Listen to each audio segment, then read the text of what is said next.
Flesh, as a color, is in an awful mess. Yes. Ask anyone with flesh. They'll tell you. Today at the Supreme Court, the justices heard arguments about affirmative action, a critical case that could affect diversity and education across the country.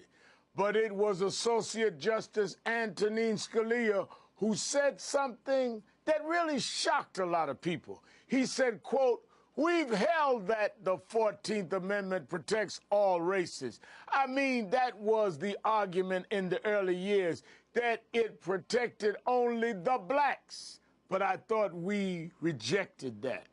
The blacks? Talking about the blacks. Is this the kind of tone-deaf language we should be hearing at the nation's highest court in the year of 2013? Well, we've come to expect it from Justice Scalia. He's the one who called voting a, quote, racial entitlement during arguments on the Voting Rights Act earlier this year.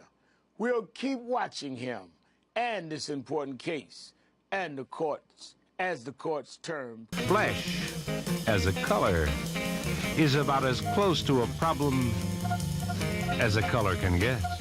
Some people think the only color flesh color should be is the color their flesh color is, which, pure and simple, is color-centric thinking. Popular in some corners.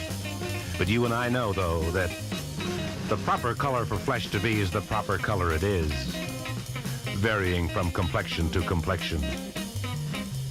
But if black flesh, and white flesh, and brown flesh, and red flesh, and yellow flesh, and tan flesh, if all the fleshes that are flesh want to establish a sensible similarity among differences, we better forget the flesh and the colors it can be and think on the spirit and its singular light.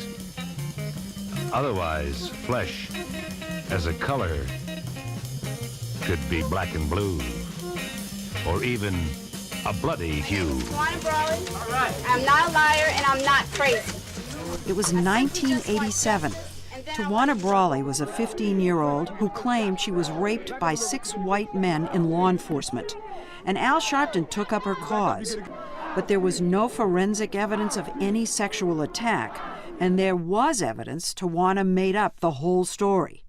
The case, labeled a hoax, was dismissed, and Sharpton was forced to pay $65,000 to those he had named. But in all this time, he has never voiced any regret. You have gone back and looked at things with such a clear eye. You've apologized, you've asked for forgiveness, except on Tawana Brawley. I don't get it. I'll be honest with you. I have thought about that a million times. I just don't believe they treated that case fair. If I knew that I had in any way contributed to falsely accusing someone, I think I would feel an obligation to say I'm sorry. I think you're right. I think the operative word is if you knew that. I don't know that. If they didn't do but it, but suppose they did. Suppose they did. But they didn't. They didn't. It was the last piece of the puzzle. Today, after 7 months, 6,000 pages of testimony, and 180 witnesses, a grand jury found beyond any doubt Tawana Brawley's story is a lie. Those allegations are untrue. The people who made those allegations lied. Their outrageous, irresponsible acts have increased the atmosphere of tension between the races. I think that people have to advocate what they believe in. I have friends right now that believe O.J. Simpson is guilty right now. Right now. And a jury said he's not. Does that mean that I think they don't have credibility? That means that I think that they have a belief that I don't share, and a jury didn't share. A grand jury did not believe Ms. Brawley. I believe there was reason to pursue this situation. One of the real victims of this case was the family of the police officer. They suffered the loss of their son through a horrible means, and then were subjected in the press to these allegations which had nothing to do with them. I didn't bring him in the case, Ms. Brawley did. I was speaking for Ms. Brawley. I mean, of course we wanted the aspects of what her allegation was investigated. Pagonis was also vindicated in the report.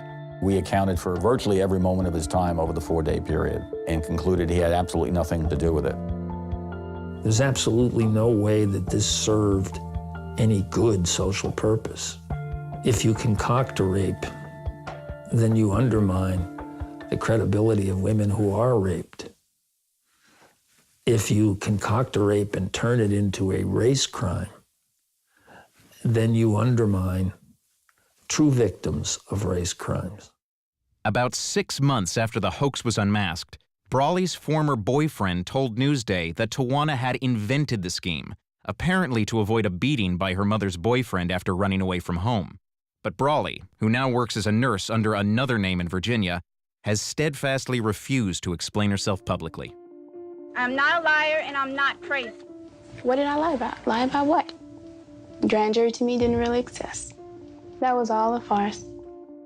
Brawley and her advisors lost a defamation suit to Pagonis in 1998. Maddox had his law license suspended due to his refusal to answer questions about his conduct during the case. And Mason lost his because of unconnected ethical lapses. Sharpton was acquitted in a series of charity-related fraud charges. I think that we, and certainly I, going forward, learned how to be more cautious. But I also think the media has not adopted a lot of its lessons, and I think prosecutors have not adopted its lessons. The activist himself has moved on from the hoax that has altered the lives of so many others. Barack Obama. I told Reverend Al backstage, he's getting skinnier than me. If we had something right or wrong, at least give us credit, at least give me credit for a life that was geared towards social justice, even if you think I was wrong on some cases. Don't act like I wasn't geared towards social justice. I have radio show, TV show, do lectures. I make a good living. Why am I doing it now? What's my point now? Maybe I really believed in it. But after 25 years, one fundamental question about the Brawley case still follows him. Did a crime occur, in your view, still? Whatever happened, you're dealing with a minor who was missing 4 days, so it's clear that something wrong happened. He's still saying, I think something happened. Gosh, you know, you're supposed to be a little bit bigger all these years later than being able to say, I think something happened. Welcome to Politics Nation. I'm Al Sharpton. One would think if he sold you such a terrible bill of goods on such a giant story that dominated news cycles for such a long period of time and proved to be a total hoax, that you might not show up at his next press conference with your camera crew. He has managed to transcend it magically.